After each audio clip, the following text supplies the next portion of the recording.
primera lección de nuestro tercer módulo del Diplomado de Formación por Competencias Educación Superior. Nuestro módulo lleva de nombre Enseñanza Estratégica, Aprendizaje Autónomo. Hoy vamos a compartir la primera lección y básicamente nos acercaremos a los conceptos de qué es enseñanza estratégica y qué es aquello de aprendizaje autónomo. Para ello, nuestra lección está organizada en 5 momentos. En un primer momento vamos a comenzar con una reflexión, es decir, cómo aprenden nuestros estudiantes. ¿Alguna vez nos hemos preguntado, nos hemos hecho esa cuestionante, cómo aprenden nuestros estudiantes? Pues hoy día vamos a tener un acercamiento más hacia ellos. Segundo, vamos a manejar las definiciones, tanto para aprendizaje autónomo como para enseñanza estratégica. En un tercer momento veremos cuáles son los desafíos, cuáles son los retos que nosotros tenemos como docentes y como futuros docentes en el ejercicio, ya les digo, de la docencia. En un cuarto momento vamos a trabajar las características de la metodología. Y finalmente, las competencias, el objetivo, ese fin último que nosotros debemos de obtener con todos estos procesos en nuestros estudiantes. Vamos a comenzar por la definición de aprendizaje autónomo. Y sepan ustedes que es esa facultad que tiene una persona para dirigir, controlar, regular y evaluar su forma de aprender, de manera consciente e intencionada, utilizando estrategias de aprendizaje que nosotros les vamos a proveer para lograr un gran objetivo, que es que los estudiantes aprendan a aprender. No es un juego de palabras, simplemente pasa porque los estudiantes sean conscientes y hagan metacognición de cuánto sé de lo que sé. Pasamos al siguiente concepto y vamos a entender enseñanza estratégica como enseñar al alumno, al estudiante, a estudiar de manera autónoma. Y estratégica tampoco es un cruce de palabras ni es un juego de palabras, pero tiene mucha interrelación entre enseñanza estratégica y aprendizaje autónomo. Ya les decía, de manera de que el estudiante sea capaz de planificar, ejecutar y supervisar, además de evaluar sus actividades de estudio y tomar decisiones encaminadas a mejorar su proceso de aprendizaje. El estudiante tiene que aprender a aprender y nosotros tenemos que enseñarles a aprender. Acá quiero compartir con ustedes un pequeño gráfico que quizás van a poder apreciar en qué lugar intervengo yo y hasta dónde intervengo yo en este proceso de enseñanza y aprendizaje. Y fíjense acá en este cuadro, que es la clasificación de Brown y Atkins, ¿sí? Son 2 ejes que maneja. Primero, el control y la autonomía. El control que nosotros como docentes ejercemos en un proceso formativo y la autonomía que el estudiante aplica, infiere en su proceso de aprendizaje. Y fíjense que en una primera aproximación vemos 2 ideas, participación y control del docente, y abajo tenemos participación y control del estudiante. Fíjense qué chiquitito se hace en el primer punto, donde nosotros damos una lección magistral, como acá plantea en el gráfico, y podemos apreciar que el control de toda esta lección magistral en un 80% es parte del docente. Pues claro, el docente explica, hace su desarrollo, da sus lecciones, la tarea, entonces el estudiante obtiene una posición un poco más pasiva y es ahí donde se puede apreciar el 20% o un pequeño porcentaje de participación del estudiante. Posteriormente de la lección magistral pasamos a la enseñanza en pequeño grupo. Es decir, le damos un poco más de libertad para que entre estudiantes puedan tener una interacción, puedan una discusión, un debate, quizás ellos plantear algunas ideas para poder concretizar en un trabajo X. Y ahí ellos van ganando terreno, se podría decir, y nosotros los docentes le damos esa flexibilidad, esa apertura para que ellos puedan proponer y generar algunas ideas. Seguidamente vamos a la supervisión de investigación. Ya la investigación es un proceso más complejo y fíjense que van ganando más terreno. Ya van adquiriendo ciertas actitudes y control sobre el proceso formativo ya se va nivelando, este proceso, pues nosotros los docentes debemos de darles una supervisión, ofrecerles herramientas, pautas, direccionar Y vamos al siguiente momento, un trabajo de laboratorio. Es ahí ya el estudiante ya va ganando mucho terreno, ya se está haciendo protagonista de este proceso y nosotros vamos perdiendo terreno, pero en un buen sentido, en el sentido de ya apreciamos la iniciativa, ya apreciamos un poco la dinámica del estudiante. Y finalmente, sistema de autoaprendizaje, es donde ya el estudiante está definitivamente encaminado, ya tiene un control sobre su aprendizaje, metacognición, supervisa, evalúa y también, ¿por qué no?, un poco discute sobre el proceso formativo. Y nosotros los docentes creo que podemos dormir tranquilos porque hemos hecho un buen trabajo y hemos logrado lo que realmente queremos, que el estudiante gane más terreno en este proceso formativo, ¿sí? Entonces, ¿cuáles son los desafíos para la enseñanza estratégica y el aprendizaje autónomo? Sí, es muy importante que tanto docentes como nosotros nos planteemos, y como los estudiantes, perdón, nos planteemos unos desafíos. Y el primer desafío es reforzar el protagonismo del estudiante en su propio aprendizaje. Sí, el estudiante tiene que ser protagonista en su aprendizaje. Segundo, dotar de recursos para que el propio estudiante pueda ejercerlos. Herramientas, darles recursos, medios, instrumentos, herramientas, pautas para que él pueda ejercer y aplicar esta situación. Tercero, preparar para la formación a lo largo de la vida. Es tan corta la vida y tan largo el saber que yo creo que nunca vamos a terminar de aprender, y hasta donde nosotros lleguemos y nos los permita en un proceso formativo, ya creo que hacemos un buen trabajo si el estudiante ya tiene esos recursos y se encamina a lo largo de su vida, quizás un posgrado, una maestría, qué sé yo, pero ya con herramientas muy consistentes y sólidas. Tercero, preparar para la formación a lo largo de la vida, es lo que ya les decía. Formar personas capaces de manejar con autonomía diversas situaciones, no solo en el aula. Es decir, personas con un criterio, personas críticas, reflexivas, para poder encajar situaciones fuera del aula. Fuera del aula se me ocurre ahorita la vida, un trabajo, el ejercicio, la práctica profesional, donde ahí se encuentren situaciones. Por ahí decía alguien, un docente que tuve y a la vez tuve la oportunidad de que sea mi jefe en algún momento, decía, bueno, contratamos personas para solucionar problemas. Entonces, entendiendo que hay un problema y que nos contratan para dar una solución, es ahí donde nosotros tenemos que tomar decisiones y poder encarar esto con mucha seriedad y responsabilidad. Y finalmente, superar la barrera del aula. Creo que ese es un gran desafío, que no todo se reduce a un aula, también hay muchos espacios que también podemos interactuar y que por supuesto nos generan mucha enseñanza. ¿Sí? Entonces vamos a seguir con nuestra presentación y vamos a poder ver cuáles son las condiciones. Hay ciertas condiciones que nosotros tenemos que cumplir. Y una de las primeras es preparar al alumno en ciertas técnicas de trabajo. Tiene que tener conocimientos previos sobre algunas técnicas, mapas conceptuales, tal vez el tema de revisión bibliográfica, el saber manejar un diario de campo, es decir, estos prerequisitos para que no sea nada nuevo, no sea algo que nunca lo ha visto y que le cause conflictos. Una segunda condición que necesitamos es el esfuerzo del docente en las lecciones. Acá necesitamos del máximo esfuerzo del docente en las lecciones, en la práctica docente. También necesitamos un sistema intenso de tutoría. Es decir, bajo esta metodología, las tutorías son muy importantes. Tal vez vamos a recurrir, los estudiantes van a recurrir a consultas de docente fuera incluso de los horarios de estudio. Entonces también nosotros necesitamos estar atentos ante estas recomendaciones, sugerencias que nosotros les podemos ir dando en el proceso formativo, en este caso en nuestro diplomado. ¿Sí?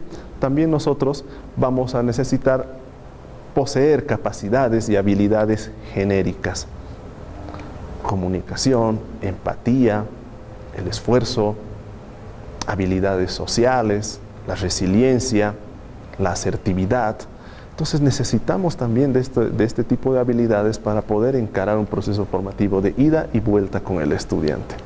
Nuevas actitudes del docente y el estudiante, lo que ya quizás ya esté muy relacionado a lo que les venía diciendo.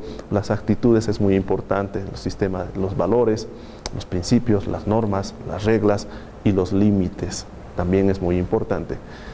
Y nada de esto puede ser posible sin una condición muy importante, la motivación.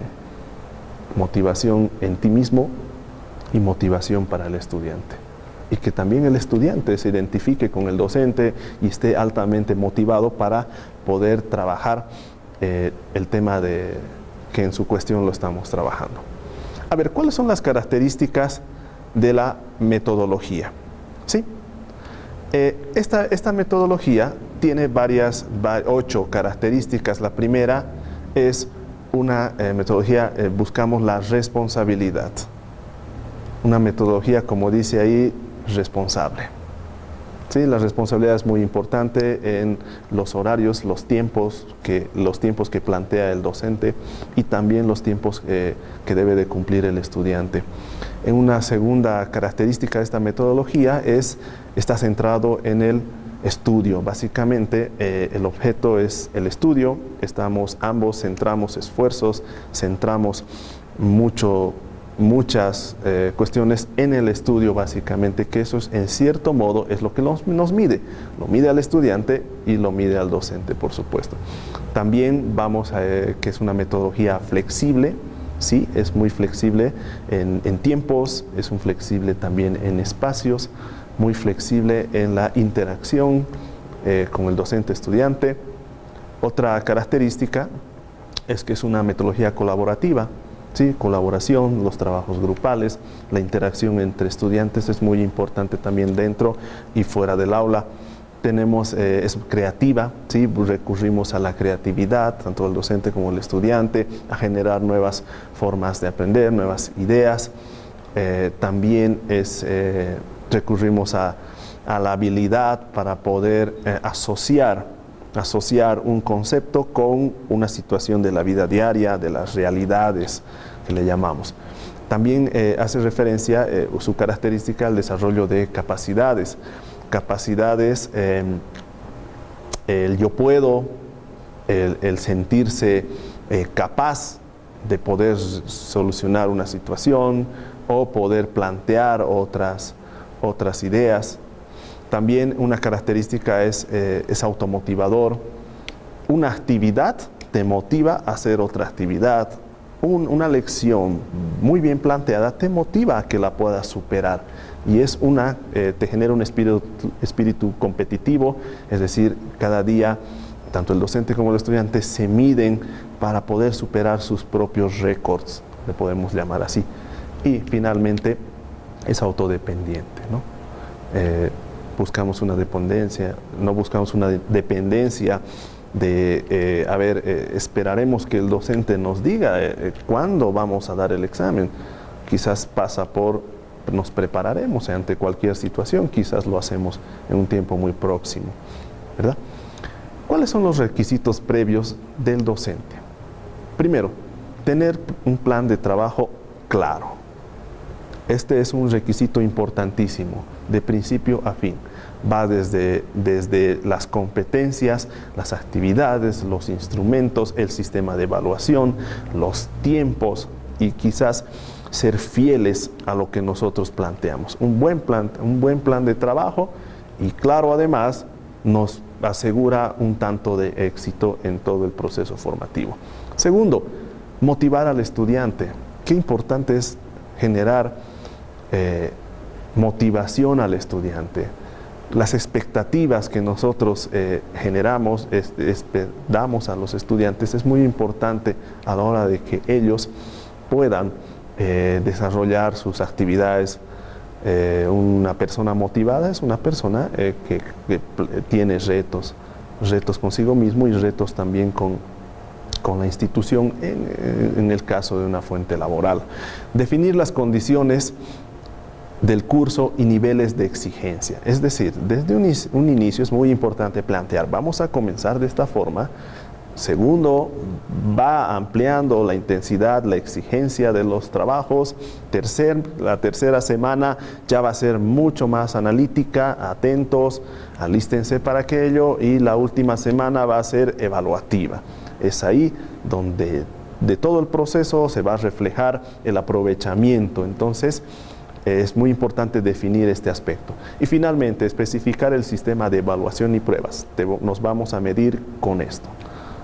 La evaluación, la heteroevaluación, la autoevaluación, con estos instrumentos, con estas pruebas nos vamos a medir. Las competencias del estudiante, ¿qué es lo que nosotros buscamos? Y quizás es este punto el decisivo. Si nosotros apreciamos estas competencias en los estudiantes, pues podemos decir, en cierto modo, que podemos dormir tranquilos. Primero, el estudiante con iniciativa. Es importante lograr formar estudiantes con iniciativa, que den el paso al frente. El que digan, sí, yo lo voy a realizar, yo puedo hacerlo, soy capaz de aquello y me va a ir muy bien.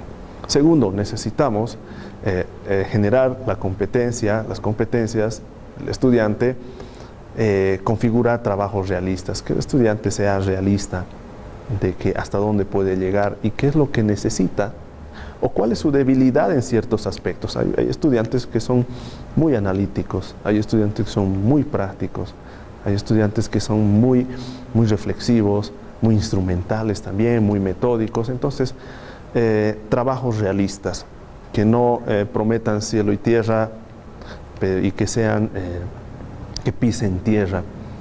Yo creo que pisando suelo, terreno seguro, comenzamos y logramos muchas cosas importantes. Manejar fuentes de información y contrastarlos. Es decir, hay muchas fuentes de información. Tenemos desde las páginas web, los recursos, los videos, que últimamente nos dan muy buena aprendizaje. La experiencia también, una experiencia anterior de trabajo, qué sé yo. Tenemos las fuentes físicas, un libro.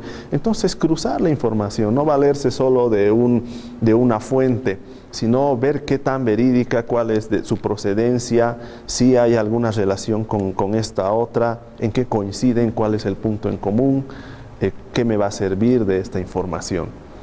Comprender información y saber resumir también es una importante competencia que debemos generar en nuestros estudiantes, que ellos sepan resumir. Es decir, de lo general vayan a lo concreto, y la objetividad también es muy importante en este proceso formativo, que sean muy objetivos. Planear y resolver problemas. Ya les decía, creo que en cierto modo una práctica laboral, profesional, pasa por resolver problemas, ¿no? Entonces, si nosotros tenemos una actitud de planear de manera estratégica, de manera organizada, con seguridad vamos a poder resolver problemas de la vida diaria, problemas académicos, problemas hasta incluso familiares y personales. Voluntad para conocer nuevas cosas, ampliar el esquema mental, conocer cosas nuevas, retos, desafíos, es muy importante también, y creo que decisiva a la hora de formarnos. Transferir conocimientos a situaciones nuevas. Lo que en algún momento les decía, lo que dice un libro, lo veo en la vida, lo veo en la práctica, lo veo en la realidad. Entonces, esa pregunta, ese cuestionante es lo que creo que uno de los fines muy importantes a la hora de poder formar y educar. Transferir lo que dice la teoría, la información, con los hechos de la vida diaria.